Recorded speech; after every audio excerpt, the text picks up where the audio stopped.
نحمده ونستعينه ونستغفره ونؤمن به ونتوكل عليه ونعوذ بالله من شرور أنفسنا ومن سيئات أعمالنا من يهده الله فلا مضل له ومن يضلله فلا هادي له ونشهد أن لا إله إلا الله وحده لا شريك له ونشهد أن سيدنا ومولانا محمدا عبده ورسوله أرسله بالحق بشيرا ونذيرا وداعيا إلى الله بإذنه وسراجا منيرا أما بعد أعوذ بالله من الشيطان الرجيم بسم الله الرحمن الرحيم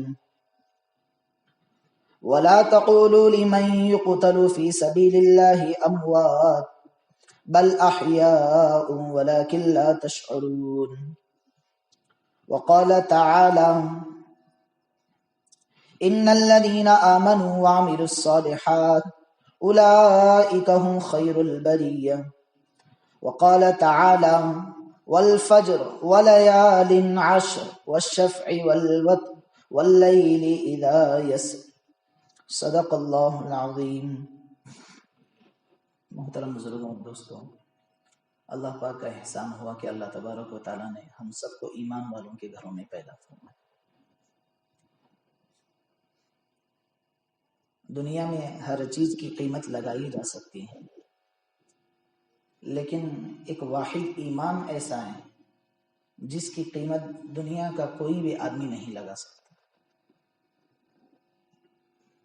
اللہ پاک نے جو ایمان کی دولت ہمیں عطا فرمائی ہے، یہ ایک ایسی اللہ پاک نے نعمت عطا فرمائی ہے کہ اس نعمت کے ذریعے سے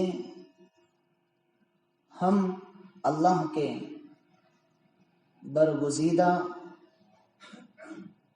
اور اللہ کے مقربین میں سے اپنا شمار کرا سکتے ہیں۔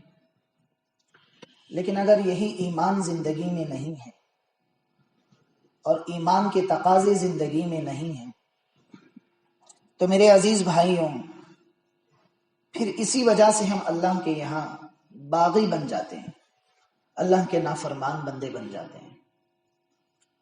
اسی لیے اللہ پاک نے قرآن کریم میں جگہ جگہ اپنی اس نعمت کا اظہار اللہ پاک نے کیا کہ جو ایمان کی دولت اللہ نے تمہیں دی ہے، یہ بہت قیمتی دولت ہے، بہت ہی ایسی دولت ہے کہ دنیا کا کوئی بھی آدمی اس دعوت اور اس ایمان کی دولت کا مقابلہ نہیں کر سکتا۔ اب ایمان اللہ نے دیا ہے تو اب اس کا بچاؤ کیسے ہو، اس ایمان کی حفاظت کیسے ہو؟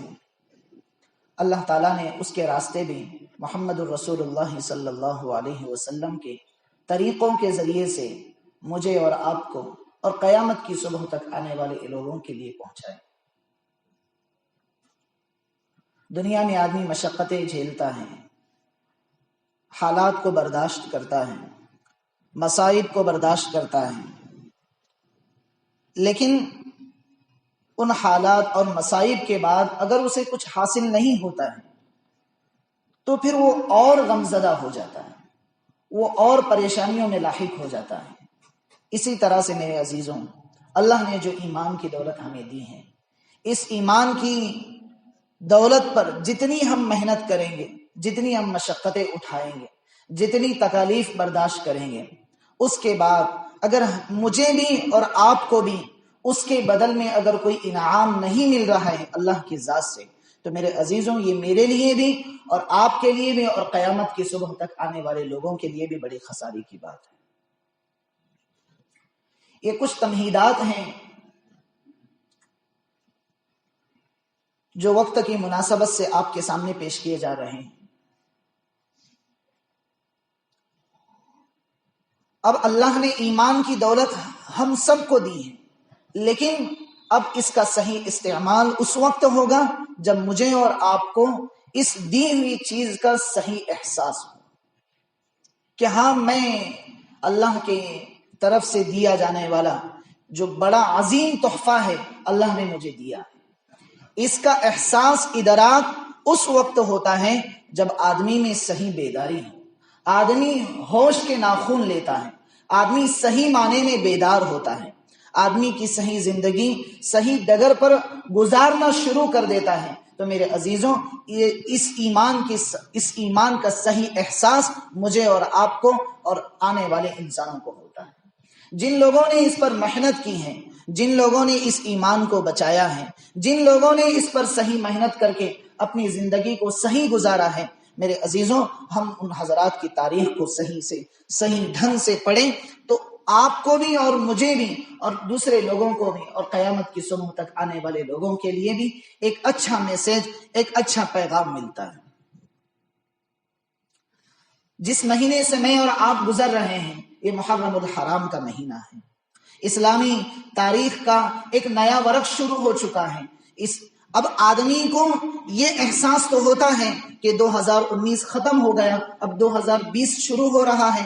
لیکن میرے عزیزوں، اکثر و بیشتر یہ دیکھا جاتا ہے کہ اسلامی مہینوں کا صحیح بیداری آدمیوں میں نہیں ہوتی. محرم آیا یا حج گزر گیا یا اس سے پہلے کے مہینے گزر گئے، رمضان بھی گزر گیا، لیکن وہیں اگر ہم ان شمسی مہینوں کو دیکھتے ہیں تو ہمارے اندر ایک بیداری ہوتی ہے.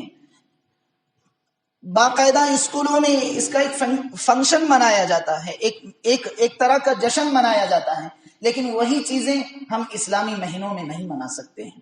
کیوں؟ کہ ہمیں صحیح احساس نہیں ہے کہ اس مہینے میں ہمارے بزرگوں اور اکابرین کی کیا تاریخ لکھی جا چکی ہے.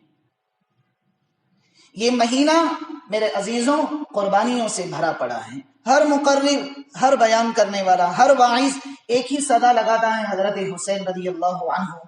ہوتے ہیں کچھ گنے چنے، لیکن اکثروں کے تقاریر، اکثروں کے بیانات اسی سے بھرے پڑے ہوتے ہیں. لیکن میرے عزیز بھائیوں، صرف محرم کا مہینہ حضرت حسین رضی اللہ عنہ کی زندگی کو یاد کرنا نہیں ہے، بلکہ ان سے پہلے کے لوگ بھی اسی مہینے میں اپنی جانوں کی، اپنے مالوں کی، اپنے اوقات کی، اپنی زندگیوں کی قربانیاں دے کر دنیا سے گزرے. اب وہی بات کہ جب ہم لوگوں میں ایمان صحیح معنی میں بیدار ہوتا ہے، ایمان کی صحیح صفات آدمی میں جنم لینا شروع ہو جاتی ہیں، تو میرے عزیزوں ہمیں ان چیزوں کا احساس ہونا شروع ہوتا ہے. جس مہینے سے میں اور آپ گزر رہے ہیں، کم و بیش 6 تاریخ ہیں محرم کی، تو یہ ایک بڑی قربانیوں والا مہینہ ہے. محرم کا مہینہ بڑی قربانیوں والا مہینہ ہے. اس مہینے میں میرے عزیزوں ہم بیجا خرافات کو شروع کریں، بیجا چیزوں کو شروع کریں تو یہ میرے لیے بھی خسارے کی بات ہے اور آپ کے لیے بھی خسارے کی بات. ہم صحیح معنی میں اس محرم کے مہینے کی فضیلتوں کو، اس کی جو خصوصیات ہیں دیگر مہینوں کے مقابلے میں، ان کو صحیح معنی میں اگر ہم جاننا شروع کریں تو میرے عزیزوں یہ صحیح معنی میں ایمان آدمی کا بیدار ہونا شروع ہوتا ہے. اور اس کے لیے آپ کو لیے سب سے پہلی چیز ضروری ہے علم کا صحیح ہونا. آدمی کے پاس اگر علم غلط آ گیا تو میرے عزیزوں وہ غلط راستے کو بھی صحیح راستہ سمجھ کر زندگی گزارنا شروع کر دیتا ہے. کیوں؟ کیونکہ علم غلط ہو چکا ہے، علم بدل چکا ہے. آدمی کا علم ہی اگر بگڑ جائے، آدمی کا علم صرف اتنا کام کرے کہ پیسہ کمانا ہے، کھانا ہے، پینا ہے، سونا ہے، اڑنا ہے، پہننا ہے، تو میرے عزیزوں پھر وہ آدمی کی زندگی کی ڈگر اسی میں گزارنا شروع کر دیتا ہے. اگر آدمی میں علم یہ آ گیا کہ نہ میں خیر امت کا ایک امتی ہوں، کہ کنتم خیر امت اخرجت للناس تأمرون بالمعروف وتنہون عن المنکر، یہ صرف تبلیغی حضرات جو یہاں کہتے ہیں اسی کے لیے نہیں ہے، بلکہ یہ ہر دینی لائن کے ہر شعبے پر فٹ ہوتا ہے کہ ہم ایک اچھی انسان بنا کر دنیا میں بھیجے گئے ہیں. والتین والزیتون وطور سینین وهذا البلد الامین لقد خلقنا الانسان فی احسن تقویم. اور اب قسم کھا کر کہہ رہا ہے کہ اے انسان، تجھے ہم نے ایک اچھی زندگی، اچھی سیرت اور اچھی صورت دی ہے، اب تو اس کو صحیح گزار کر، اپنے ایمان کو صحیح بیدار کر کے اپنی زندگی کی ڈگر کو گزارنا شروع کر، تو کامیابی تیرے لیے مقدر ہوتی ہے.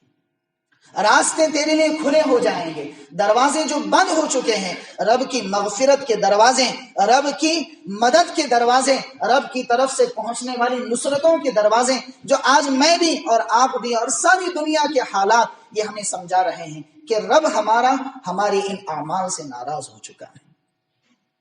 آج ساری امت میں ایک واویلا ہے، ایک رونا دھونا ہے کہ آج امت پریشان۔ ادھر دیکھیے کشمیر جل رہا ہے، ادھر دیکھیے فلسطین کاٹا جا رہا ہے، ادھر دیکھیے ملک شام بھونا جا رہا ہے، ادھر دیکھیے تو سارا حجاز آج فتنوں کے زد میں آ چکا ہے۔ تو میرے عزیزوں، یہ سارا کا سارا سسٹم یہ بتاتا ہے اور ایک پیغام دیتا ہے کہ میرا اللہ مجھ سے ناراض ہو چکا ہے، میرا اللہ میری دی ہوئی اس ایمان کے صحیح بیداری کی چاہت کرتے ہیں۔ اسی وجہ سے ہمارے حضرت اکثر کہا کرتے تھے کہ عزیز بچوں کہ رب چاہے زندگی کو گزارنا شروع کرو تو برکتوں کے دروازے اللہ خود بخود کھول دیں۔ ہمیں اس جملے کا صحیح ادراک اس وقت ہوا جب ہم نے دنیا دیکھی، جب ہم نے اس کائنات کے سسٹم کو دیکھا۔ تو میرے بھائیوں، اللہ پاک نے ہمیں جو ایمان عطا کیا ہے، اس ایمان کی صحیح فکر، اس ایمان کی صحیح قدر، اس ایمان کو بچا کر لے جانا ہے تو اس کے لیے صحیح احساس کا بیدار ہو جانا۔ اسی وجہ سے حضرت علامہ سید علی میاں ندوی علیہ الرحمہ ہمیشہ کہا کرتے تھے کہ مجھے اس امت کے اندر علمی اور فکری ارتداد کا خوف ہے۔ اب دیکھیے خطبات علی میاں کے اندر حضرت نے بہت پیارا جملہ کہا کہ مجھے اس امت کے لیے فکری اعتبار سے آدمی کی سوچ بدل جاتی ہے، آدمی کی فکر بدل جاتی ہے، ارتداد کی راہ میں چلنا شروع کر دیتا ہے۔ تو میرے عزیزوں پھر وہ غلط علم کو صحیح علم سمجھنا شروع کر دیتا ہے، غلط راستے کو صحیح راستہ سمجھنا شروع کر دیتا ہے۔ پھر اس کے لیے اللہ پاک کی طرف سے اس کی زد میں آنے والے تمام مسائل، ساری انسانیت اس میں ڈوب جاتی ہے۔ سارے انسان، آپ دیکھیے ساری کائنات آج رونا شروع کر چکی ہے۔ انسان کے پاس پیسہ ہے، سکون کی زندگی نہیں۔ انسان کے پاس ایئر کنڈیشن کے گھر ہیں لیکن سکون کی چیزیں نہیں۔ سکون میرے عزیزوں اللہ کی یاد سے ملتا ہے۔ اپنے ایمان پر صحیح محنت کرنے کے بعد وہ سکون بیدار ہونا شروع کر دیتا ہے۔ اسی وجہ سے میں نے گزشتہ جمعہ آپ کو جنید جمشید رحمۃ اللہ علیہ کا ایک مشہور بات سنائی۔ وہ کہتے تھے کہ مولانا میں ایک ایسی پتنگ بن چکا ہوں یا ایک ایسی کشتی بن چکا ہوں جس کا کنارہ کوئی نہیں ہے۔ کٹی ہوئی پتنگ کی جب کوئی منزل نہیں ہوتی ہے اور بھٹکے ہوئی مسافر کی جب کوئی منزل نہیں ہوتی ہے، اسی طرح سے میرے دل کی بھی کوئی منزل نہیں ہے۔ یہ انہوں نے جملہ کیوں کہا؟ اپنے مائیکل جیکسن کا نام سنا ہے، مشہور ناچنے والا تھا، مشہور گانے والا تھا، اس کا ناچنا اس کا گانا پوری دنیا میں مشہور تھا، لیکن وہ بھی زندگی کی آخری سانس جب ہاری ہے تو اس نے بھی یہی کہا کہ یہاں سکون نہیں ہے، یہاں سکون نہیں ہے۔ اپنے ساتھ میں ہزاروں ڈاکٹر ساتھ میں لے کر گھوما کرتا تھا۔ کیوں؟ وہ کہتا تھا کہ جو ایٹمز اللہ نے جو باریک باریک مخلوقات ہوا میں بنائی ہے، کہیں اس کی وجہ سے مجھے بیماریاں نہ لگ جائیں۔ وہ ہاتھ میں بھی شوز پہنا کرتا تھا۔ مائیکل جیکسن مشہور گائک تھا، مشہور ناچنے والا تھا، لیکن میرے عزیزوں مرتے مرتے بھی اس نے یہی کہا ہے کہ مجھے یہاں سکون نہیں۔ کیوں؟ کیونکہ اس نے سمجھا ہی نہیں، اس نے صحیح معنی میں ایمان کو سمجھا ہی نہیں، صحیح معنی میں رب کا تعارف ہی نہیں جانا۔ وہ تو غیر مسلم تھا لیکن ہم تو مسلمان ہیں۔ اللہ نے ہمیں ایمان دیا ہے، اللہ نے ہمیں صحیح معنی میں ایک سوچ دی ہے، ایک بہترین کتاب قرآن کریم ہمارے ہاتھوں میں تھمایا ہے، ایک بہترین نبی حضور اکرم صلی اللہ علیہ وسلم کو ہمیں دیا ہے۔ تو میرے عزیزوں اب ان تینوں چیزوں کو ساتھ میں لے کر اپنی زندگی کی ڈگر کو گزارنا شروع کریں۔ اللہ نے انسان کی خدمت کے لیے کیا نہیں دیا ہے؟ روز بروز نئے ریسرچ سامنے آ رہے ہیں، روز بروز نئی نئی چیزیں ایجاد ہو رہی ہیں، روز بروز انسان کی سہولت کے لیے اللہ تعالیٰ نے کیا نظام نہیں چلایا۔ وقت پر سورج نکل رہا ہے، وقت پر چاند نکل رہا ہے، ٹھنڈی ہوائیں، گرمی ہوائیں، کبھی سرد موسم، کبھی ٹھنڈا موسم، وقت پر اللہ سارے نظام کو چلا رہے ہیں۔ کل میں ایک مضمون پڑھ رہا تھا، اس میں ایک ریسرچ انہوں نے پیش کی ہے شہد کی مکھی کے متعلق۔ مجھے بڑا تعجب ہوا جب میں نے پڑھا۔ ہم نے تو قرآن اتی امر اللہ فلا تستعجلوا سورہ نحل تو ہم نے پڑھ لی تھی، لیکن ایسی موٹی موٹی معلومات تھیں۔ کل جب میں نے پڑھا تو میرا میٹر کام کرنا بند کر چکا کہ میرے عزیزوں انسان کتنا قیمتی ہے اللہ کے یہاں کہ اللہ نے اس انسان کی خدمت کے لیے بے شمار مخلوقات کو اس کی خدمت کے لیے لگا دیے۔ ایک شہد کی مکھی ہے، شہد کی مکھی، اور اس کا جسہ اور جسم کی اتنا چھوٹا ہوتا ہے، لیکن میرے عزیزوں اس شہد کی مکھی کو اللہ پاک نے انسان کی خدمت کے لیے پیدا کیا کہ اس کا شہد کا جمع کرنے کا جو سسٹم اللہ نے بنایا ہے میرے اور آپ کی عقل کام نہیں کر سکتی۔ وہ انہوں نے لکھا ہے کہ اس شہد کی مکھی کو اللہ نے صرف واحد انسان کی خدمت کے لیے بنایا ہے۔ اگر صحیح معنی میں جو شہد جمع ہوتا ہے، اگر اس شہد کو رکھا جائے 1000 سال کے بعد بھی وہ شہد خراب نہیں ہوتا ہے۔ اگر خالص شہد قدرتی نظام، آج کل تو بوائلر بھی مکھیاں آ چکی ہیں، وہ شہد نہیں بلکہ حقیقی معنی میں جو رب کی قدرت کے ذریعے سے جو نظام چلتا ہے اس سے اگر شہد بن چکا ہے تو 1000 سال گزرنے کے بعد بھی وہ شہد خراب نہیں ہوتا ہے۔ انہوں نے یہ بھی لکھا ہے ساتھ میں، اگر خراب ہونے والی چیز اس شہد میں ڈال دیا جائے تو یہ خراب ہونے والی چیز بھی اس شہد کی برکت کی وجہ سے وہ بھی چیز خراب نہیں ہوتی۔ یہ کس کے لیے بنایا ہے؟ میرے اور آپ کے لیے اللہ نے سسٹم بنایا ہے۔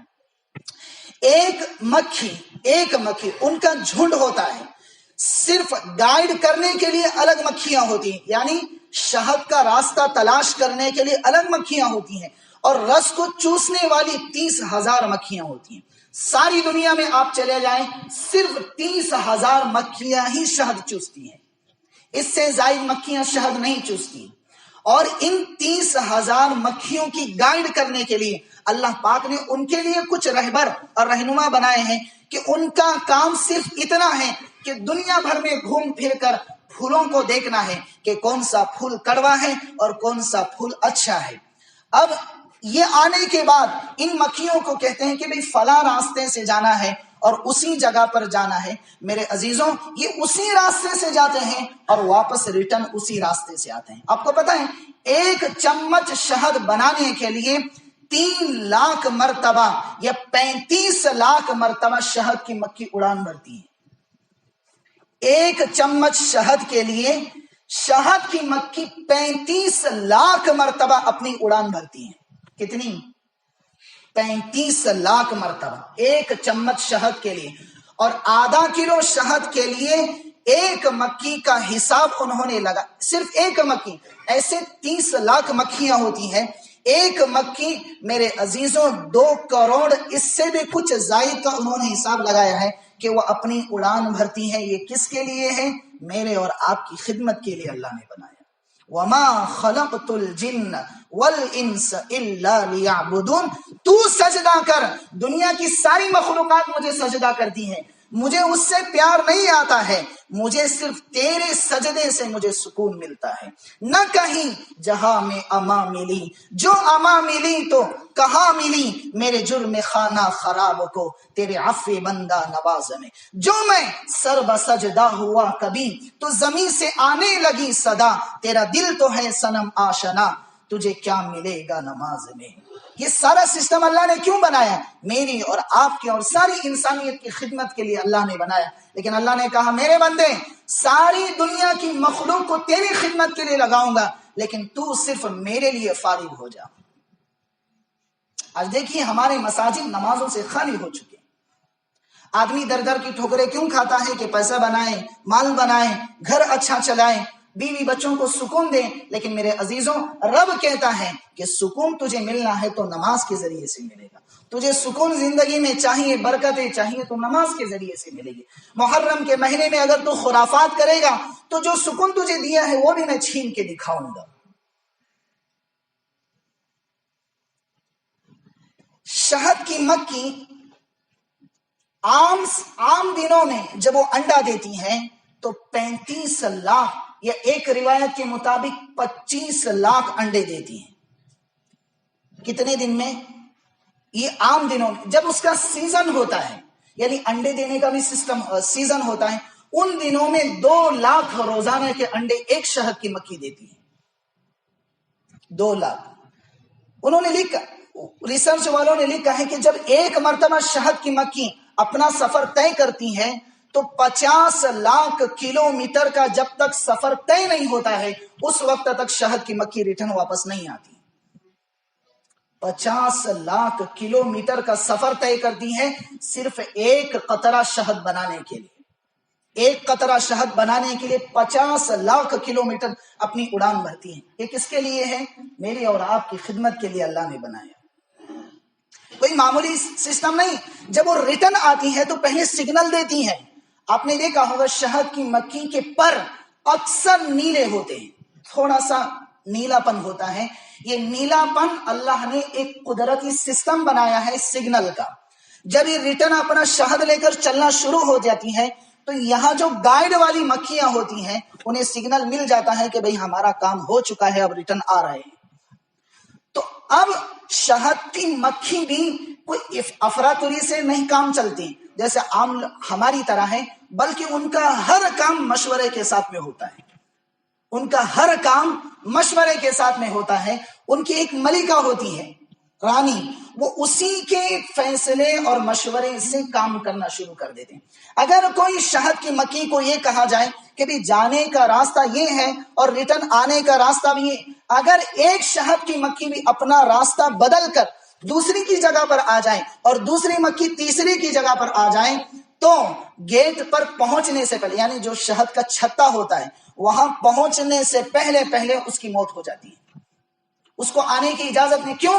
کہ میرے مشورے کے بغیر تو نے کام کیوں کیا۔ کتنا عظیم سسٹم اللہ نے اس انسان کو دیا ہے۔ میرے عزیزوں، اگر ایک مکھی بھی اپنی زبان میں، اپنی نوک میں، اپنی چونچ میں ایک شہد کا قطرہ اگر غلط چوس کر لاتی ہے، یعنی جو گائیڈ والی مکھیوں نے بتایا تھا کہ یہی پھول چوسنا ہے، اس کے بغیر اگر وہ چوس کر لاتی ہیں تو اندر آنے سے پہلے ان کے شہد کی چیکنگ ہوتی ہے ڈاکٹروں کے ذریعے سے۔ ان میں ڈاکٹر بھی ہوتے ہیں، انجینئر بھی ہوتے ہیں، ان میں ایک رانی بھی ہوتی ہے، ان کا سارا سسٹم ہوتا ہے۔ یہ جب اپنی لیبورٹری میں رکھ کر اس شہد کو چیک کرتے ہیں تو اگر شہد میں کچھ فالٹ ہے، یعنی جو کہا گیا تھا اس کے خلاف چوس کر لائی ہے، تو اسی مکھی کو مار کر وہ نیچے پھینک دیتے ہیں۔ آپ نے دیکھا ہوگا جہاں شہد کا چھتا ہوتا ہے اس کے نیچے اکثر مری ہوئی مکھیاں ملتی ہیں۔ آپ نے دیکھا ہے جو شہد کا چھتا ہوتا ہے اور جو مری ہوئی مکھیاں ہیں اس کے پر بھی اکثر کٹے ہوئے ہوتے ہیں۔ کیوں؟ کیونکہ انہیں سزا دی گئی ہے ملکہ کی طرف سے کہ تو نے غلط شہد کیوں پیدا کر کے لائی۔ اور یہ سارا سسٹم کیوں کیا اللہ نے؟ میری اور آپ کی خدمت کے لیے اللہ نے بنایا۔ میری اور آپ کی خدمت کے لیے اللہ نے شہد کا سسٹم بنایا۔ آج یورپ جو دوائیاں بنا رہا ہے، آج ہم ترقی یافتہ ممالک انہیں کہتے ہیں، امریکہ آج ٹیکنالوجی میں بہت بڑھ چکا ہے۔ میرے عزیزوں، ان کی دوائیوں میں 90% شہد کا کام ہوتا ہے۔ 90% شہد وہ استعمال کرتے ہیں اپنی دوائیوں میں۔ اسی وجہ سے حضور اکرم صلی اللہ علیہ وسلم نے فرمایا تھا کہ صبح روزانہ نہار مو اگر تم 2 چمچ یا 1 چمچ یا 3 چمچ یا 1 انگلی یا 2 انگلی یا 3 انگلی اپنی زبان کو شہد چٹواؤ گے تو تمہیں اللہ تعالیٰ مہلک بیماریوں سے حفاظت فرمائے۔ آج دیکھیے، آج امریکہ اتنا ریسرچ کر چکا ہے میرے عزیزوں، آج انہوں نے شہد کی مکھیوں کے فارم بنائے کیونکہ انہیں اوریجنل شہد نہیں مل رہا تھا۔ اس چیز کی جو آمدنی تھی وہ کم ہو گئی تو انہوں نے اپنا ایک فارم بنایا۔ آج دیکھیے شہد کی مکھیوں کے فارم بن چکے ہیں، لیکن وہ شہد کے بغیر اپنی کوئی دوائی نہیں بناتے ہیں۔ اسی وجہ سے آج وہ ترقی یافتہ ملک بن گیا ہے۔ تو آج میں اور آپ ایک مسلمان ہیں، اللہ نے ہماری خدمت کے لیے یہ ساری چیزیں پیدا کی ہیں۔ تو میرے عزیزوں، جب صحیح معنی میں ہمارا ایمان بیدار ہوتا ہے، احساس بیدار ہوتا ہے، زندگی کا شعور آنا شروع ہوتا ہے تو انسان صحیح ڈگر سے اپنی زندگی گزارنا شروع کر دیتا ہے۔ اس کو ایک ہی اس نعمت، آپ نے مچھر دیکھا ہے؟ مچھر عام طور پر دیکھنے میں کیسے آتا ہے؟ ایک ہی نوک ہوتی ہے نا، اکثر یہی کہیں گے کہ ایک ہی۔ اس کو اللہ نے 2 چونچ دیتے ہیں، ایک گرم خون چوسنے کے لیے، ایک ٹھنڈا خون چوسنے کے لیے۔ آپ دیکھیں ہمیشہ جب مچھر کاٹتا ہے تو آپ وہاں غور کیا کریں، وہ ہمیشہ 2 سونڈ رکھتا ہے۔ اگر خون انسان کا اندر گرم ہے، اسی وجہ سے بیمار آدمی کے اوپر بھی مچھر بیٹھتے ہیں۔ کیوں؟ کیونکہ اس کے خون کا سسٹم اب سرد پڑ چکا ہے، ٹھنڈا پڑ چکا ہے، تو اب یہ مچھر چوسنے والا اس کے خون کو گرم کر کے چوستا ہے تاکہ اسے خود کو بیماری نہ ہو. اور اگر میں اور آپ ہیں تو ہمیں جو مچھر چابے گا وہ اس سونڈ سے چابے گا جو ٹھنڈے خون سے کیونکہ آدمی جتنا چلت پھرت کرتا ہے، جتنا بولتا ہے، اس کا خون کا سسٹم اتنا ہی گرم ہونا شروع ہوتا ہے.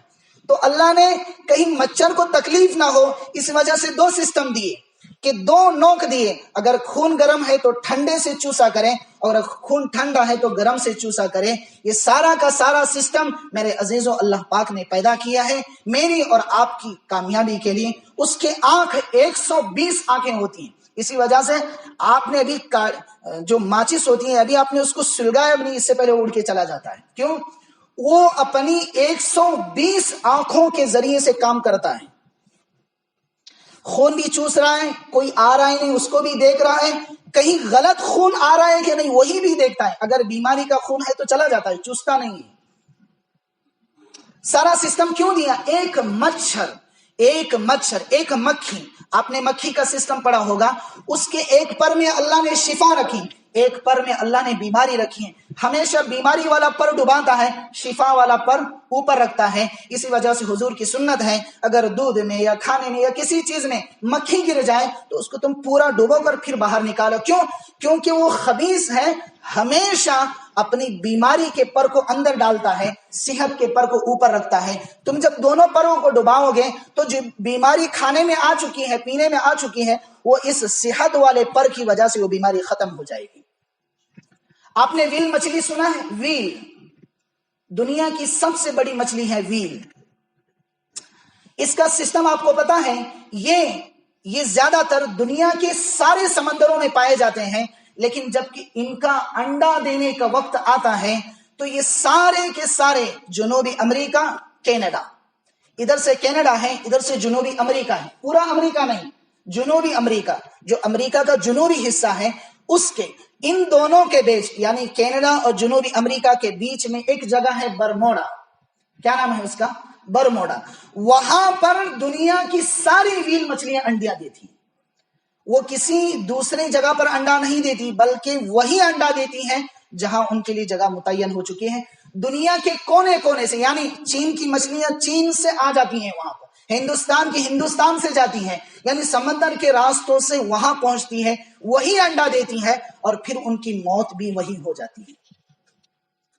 یہ سسٹم کیا ہے؟ یہ سسٹم میرے اور آپ کے لیے اللہ نے بنایا ہے کیونکہ ویل مچھلی کا جو مادہ ہے بہت گرم ہوتا ہے. اگر وہ میرے اور آپ کے اور آزو بازو کے سمندروں میں اگر اپنا انڈا دے گی تو اس کی بھاپ کی وجہ سے بیماریاں شروع ہو جائے گی، انسان پریشانیوں میں آ جائے گا، انسان بیماریوں میں لپیٹا جائے گا. اس وجہ سے قدرت نے یہ نظام بنایا کہ ساری دنیا کی ویل مچھلیاں وہی انڈا دیتی ہیں اور ایک جچکی میں 1,00,000 انڈے دیتی ہیں، 1,00,000 انڈے. اور جب وہ انڈا دیتی ہے تو وہی مر جاتی ہے. میرے عزیزوں اللہ کا علم دیکھیے، اللہ کی قدرت دیکھیے کہ جو مچھلی جہاں سے آئی ہے، جس کونے سے آئی ہے، اس کے پیدا ہونے والے بچے بھی اسی راستے سے اپنی ماں جہاں سے آئی تھی وہی پہنچتے ہیں. جگہ چینج نہیں ہوتی ہے، وہی پہنچتے ہیں جہاں سے وہ واپس آتے ہیں. تو یہ ایک سسٹم اللہ نے میرے عزیزوں مجھے اور آپ کو دیا ہے. تو اب اس سسٹم کو لے کر ہم اپنی زندگیاں گزاریں. اللہ نے سورج کا سسٹم چلایا، چاند کا سسٹم چلایا. اگر چاند نہ ہو تو آپ کا ایپل میٹھا نہیں ہو سکتا، اگر سورج نہ ہو تب بھی آپ کا ایپل میٹھا نہیں ہو سکتا. دنیا کا کوئی فروٹ ان دونوں کے ذریعے، ان دونوں کے بغیر میٹھا نہیں ہو سکتا. اگر چاند زیادہ پڑ چکا ہے، سورج نہیں ہے، تو وہ پھل میٹھا نہیں. اگر سورج زیادہ پڑ چکا ہے، چاند کا سسٹم نہیں ہے، یا اس کے برعکس ہے، تب بھی آپ کے پھلوں میں، ترکاریوں میں، آپ کے گنے میں، آپ کی مکھائی میں، سسٹم میں آپ کے قدرتی اعتبار سے طاقت نہیں پیدا ہوتی جب تک کہ آپ کے پاس یہ دونوں کا سسٹم نہ ہو. میرے عزیزوں اللہ نے آپ کو مفت میں دیا ہے، کوئی بٹن دبانے کی ضرورت نہیں ہے کہ جا کر سورج کو لانے کے لیے بٹن دباؤ تو سورج آ جائے گا. نہ، آپ سوتے ہیں، آپ اپنا کام کرتے ہیں، وہ اپنا کام کرتے ہیں، پھر بھی آپ کے کھیتوں کو، پھلوں کو پکا رہے ہیں، اگا رہے ہیں، کھلا رہے ہیں. میرے عزیز بھائیوں یہ سارا کا سارا سسٹم اللہ پاک نے مجھے اور آپ کو دیا ہے. کیوں؟ تاکہ آپ اپنا زندگی کا اکثر اوقات اللہ کی یاد میں گزاریں، اللہ کے یہاں دربار میں اپنے آپ کو قبولیت کے مقام پر پہنچائے۔ محرم کا مہینہ ہے، بے جا خرافات سے بچیں اور بے جا ترتیبوں سے بچیں۔ حلوہ پکائے، کچڑا پکائے، شربت بنائے، یہ بنائے، آپ تعجب ہوگا جو ناشتے ہیں نا، یہ لے کر ایسے ناشتے ہیں نا۔ حضرت حسین رضی اللہ عنہ کا جب سر کاٹا یزید نے شمر کے ذریعے سے، جب ان کے سر کو کاٹا گیا تو اب یہ مدینے کے گلیوں میں اور عراق کے گلیوں میں حضرت حسین کے سر کو نیزے پر مار کر گلیوں میں لے کر گھوما تھا۔ یہ کون ہیں؟ نواسہ رسول ہیں، جنت کے نوجوانوں کے سردار ہیں، حضور کے پھول ہیں۔ اتنا بڑا مقام ان کو اللہ نے دیا ہے، لیکن نانا کے لائے ہوئے دین کے خاطر انہوں نے قربانیاں دی ہیں۔ تو اس کمبخت یزید نے شمر کے ذریعے سے یہ کام کروایا۔ روایتیں مختلف ہیں، لیکن جو روایت میں پڑھ چکا ہوں وہ آپ کے سامنے نقل کر رہا ہوں کہ جب اس نے مدینے کے گلیوں میں اور عراق کے گلیوں میں یہ جب ان کا ناچنا گھمایا ہے، تو آج جو ناچا جاتا ہے کیا وہ وہی نہیں آیا؟ الگ ہے۔ تیمور لنگ ایک بادشاہ گزرا ہے، اس نے سب سے پہلے اس چیز کی ابتدا کی۔ تو حضرت حسین کے سر کو لے کر اس نے ناچا، ڈھول بجائے، تاشے بجائے، گانے لگوائے، یہ کیا وہ کیا، غلاموں کو آزاد کیا۔ اس وقت گانے والیاں تھیں، ان کے ذریعے سے گنوایا۔ کیوں؟ کہ تاکہ حضور کے نواسے کا میں نے آج سر قلم کیا ہے۔ تو میرے عزیزوں، آج ہم لوگ جو محرم مناتے ہیں کیا یہ اسی کی نقل نہیں ہے؟ کیا مرنے والے کی موت پر کبھی خوشی مناتے ہیں؟ کیا کبھی میں میری ماں کی موت پر العیاذ باللہ کبھی خوشی منا سکتا ہوں؟ میرے عزیزوں، اگر شادی طے ہو جاتی ہے اور اگر انہی مہینوں میں آتی ہے تو ہم شادی تھوڑی دیر کرتے ہیں۔ کیوں؟ تاکہ موت کا منظر سامنے ہو چکا ہے، اب اس موقع پر ہم گھر میں شادی نہیں کر سکتے، تاریخ آگے پیچھے کرتے ہیں۔ تو پھر کیوں حضور کے نواسے کے اوپر اتنا ظلم ہوتا ہے؟ انہوں نے تو پہلے ہی اپنا ظلم سہ چکے ہیں، پہلے ہی اپنے دین کے خاطر اتنی بڑی قربانیاں انہوں نے دی چکی ہیں۔ میرے عزیزوں، یہ ناچنا، یہ گانا، یہ مٹھائی بیچنا، یہ گھروں میں یہ چراغا لگانا، یہ وہ بے جا خرافات، پیسے نہیں ہوتے پھر بھی قرضہ لے کر لوگ کرتے ہیں۔ میرے عزیزوں، یہ سراسر حضور اکرم صلی اللہ علیہ وسلم کے دین کے ساتھ میں خرافات ہیں، ان کے دین کے ساتھ میں کھلواڑ ہیں۔ ہم ہمیشہ ایک جملہ کہتے ہیں کہ آج کل ہم لوگ، اور مجھے معاف فرمائیں، ہم لوگ دین کو ایک فٹ بال بنا چکے ہیں، جیسے من میں آتا ہے ویسے مارتے ہیں، جیسے سمجھ میں آتا ہے ویسے کرتے ہیں۔ دین چاہے ہو یا نہ ہو، ہم ان چیزوں کو اپنی زندگیوں، آج میں اپنے بیان کا سسٹم بدل کر یہ چیزیں اس لیے پیش کر رہا ہوں۔ میرے عزیزوں، یہ اپنی زندگیوں میں سے ان چیزوں کو نکالو، زندگیوں میں نمازیں لاؤ، زکوٰۃ لاؤ، حج لاؤ، قربانیاں لاؤ۔ یہ سارے سسٹم اللہ نے کیوں دیا ہے؟ تاکہ رحمت کے دروازے کھلے۔ دیکھتے نہیں 10 منٹ پہلے تیز بارش ہو رہی تھی، اب دیکھیں کتنی سخت گرمی گری۔ کائنات کا نظام بدل چکا ہے میرے عزیزوں، بدل چکا ہے، رب ناراض ہو چکا ہے۔ اپنی زندگیوں کے رخ کو بدلو میرے عزیزوں، ناچ گانے کی چیزوں کو۔ اب ہمارا جو چنچلی کا ماحول ہے، چنچلی، یہ ہمارا چنچلی ہمارے غیر مسلم بھائیوں کے ساتھ میں خلط ملت کے ساتھ میں رہتا ہے، یعنی ہمارا اٹھنا بیٹھنا زیادہ تر ان لوگوں کے ساتھ میں، تو ان کے جو رواج اور خرافات ہیں وہ ہم نے جنم لے چکے ہیں۔ آج ہم دیکھتے ہیں اکثر وہ چیزیں آ چکے ہیں، شادیاں دیکھیں وہی ہے، یہ محرم کا مہینہ آتا ہے اس پر بھی وہی ہے۔ تو میرے عزیزوں، اپنی زندگیوں کو صاف کریں، اپنی زندگیوں میں توبہ کا راستہ کھلا رکھیں، اپنے اللہ سے اپنا تعلق پیدا کریں، اپنے رب کو منائیں، اس کے ذریعے سے رحمت کے دروازے کھلوائیں، اپنے رب کو راضی کر کے اپنی زندگی گزارنے کی کوشش کریں۔ میرے عزیزوں، ہم ساری دنیا کے مسلمانوں کے لیے اور خصوصاً ہماری چنچلی کے لیے اور آس پاس کے گاؤں کے لیے، اور جتنے پانی کی وجہ سے سیلاب کی زد میں آ چکے ہیں، جتنوں کی کھیتیاں اجڑ چکی ہیں، کتنوں کے مکانات اجڑ چکے ہیں، ہم ان کے لیے بندوبست کریں، ہم کھچڑا پکائیں۔ اس سے اچھا یہ ہے کہ وہی پیسہ جمع کر کے ہم کسی غریب کا گھر کا دروازہ تو بٹھا سکتے ہیں نا، کسی ایک رونے والے بچے کے ہاتھ میں، یا کم سے کم اس فلسطین کے بچے کے نام سے تو صدقہ تو نکال سکتے ہیں۔ دیکھیے ان کی کہانی، پڑھیے، یاد آئے گا، کیونکہ آج میرے اور آپ کے ساتھ میں نہیں ہے، لیکن ان کی داستان سنیے۔ اس کشمیر کے بچے سے پوچھیے کہ اس کی رات کیسے گزر رہی ہے، اس کی ٹھنڈ، اس کا دن کیسے گزر رہا ہے۔ ٹھنڈی میں بیچارے کو اوڑھنے کے لیے چادر نہیں ہے، پہننے کے لیے بدن پر کپڑے نہیں ہیں۔ آج میرے بچے اور میرے بھائیوں اور میری بہنوں کے پاس لاکھوں جوڑ پڑے ہوئے ہیں، لیکن کبھی میرے عزیزوں ان غریبوں کی، ان کشمیر کے بچوں کی، ان فلسطین کی، ان ملک شام کی، بیت المقدس کی، ان ساری مقدس جگہوں کے لیے ہم اپنا تن من لگائیں۔ یہ کرنے کی چیزیں ہیں۔ ہم کھچڑا پکائیں، شربت بنائیں، فلاں کریں، فنا کریں، اس سے گناہ لینا کیا ہے؟ اس سے اچھا ہے ان بچوں کے لیے دعائیں کریں۔ کبھی آ کر صلاۃ الحاجت پڑھ کر ان بچوں کے لیے دعائیں کریں، ان والدین کے لیے دعائیں کریں جو بیچارے کہتے ہوں گے دل میں کہ کوئی چنچلی کا لال اترے گا، کوئی چنچلی کا لال رات کی تنہائی میں اٹھ کر اللہ کے سامنے دو آنسو بہائے گا تو یہ ظلم و ستم ہم سے ختم ہو جائے گا۔ میرے عزیزوں، آج امت آپ کے راستے دیکھ رہی ہے، اور خصوصاً میرے نوجوانوں، آپ کے لیے تو آج امت راستہ دیکھ رہی ہے کہ کوئی رہبری کرے گا، کوئی راستہ دکھائے گا، کوئی صلاح الدین ایوبی پیدا ہوگا، کوئی امام حسین علی مقام جیسا کوئی دنیا میں آئے گا، کوئی آئے گا جو نانا کے دین کے خاطر اپنے سر کی قربانی دی ہے۔ تو کم سے کم ہم اپنی دعاؤں کے ذریعے سے، ہم اپنے آنسوؤں کے ذریعے سے، ہم اپنے رب کے دربار میں گڑ گڑا کر، ہم اپنے معاملات کو درست کر کے، اپنے اچھے اخلاق کو درست کر کے اپنی زندگی صحیح گزاریں، تو آپ کی برکت سے اللہ تعالی حالات کو دور کریں گے۔ میرے عزیزوں، زندگی میں شام ہوتی ہے تو صبح آنے کا یقین ہوتا ہے، سورج نکلا ہے تو اس کے ڈھلنے کا یقین ضروری ہے۔ میرے عزیزوں، ظلم و ستم کی کہانیاں پہلے بھی لکھی جا چکی ہیں، آج بھی لکھی جا رہی ہیں اور لکھی جاتی رہے گی، اس میں کوئی رد و بدل نہیں ہے، لیکن کوشش یہ کریں کہ میں ہمیشہ خیر کا ذریعہ بنوں، میں ہمیشہ حق کے پھیلنے کا ذریعہ بنوں، میں ہمیشہ سچائی کا ذریعہ بنوں۔ تو میرے عزیزوں، ہم محرم کے مہینے میں خرافات سے بچیں، بے جا رسومات سے بچ کر اپنی زندگی کے ڈگر کو صحیح زندگی گزارنے کی کوشش کریں، اور ساتھ میں اپنے ایمان کی بیداری کے لیے نمازوں کا خاص اہتمام کریں، اور اپنی زکاتوں کا خاص اہتمام کریں، اور اللہ کے ساتھ اپنا تعلق بنا کر اور امت کے ساتھ میں خیر خواہی کے ساتھ، اخلاق کے ساتھ زندگی گزارنے کی کوشش کریں۔ آخر میں ہمارا یہی پیغام ہے کہ زندگی میں ہنستے رہو، ہنساتے رہو، اچھے اخلاق سے پیش رہو، اچھے اخلاق کے ساتھ معاملات کرو، معاملات میں بھی آگے رہو، عبادات میں بھی آگے رہو۔ اللہ پاک ہم سب کو ایمان کی صحیح قدر کی توفیق عطا فرمائے۔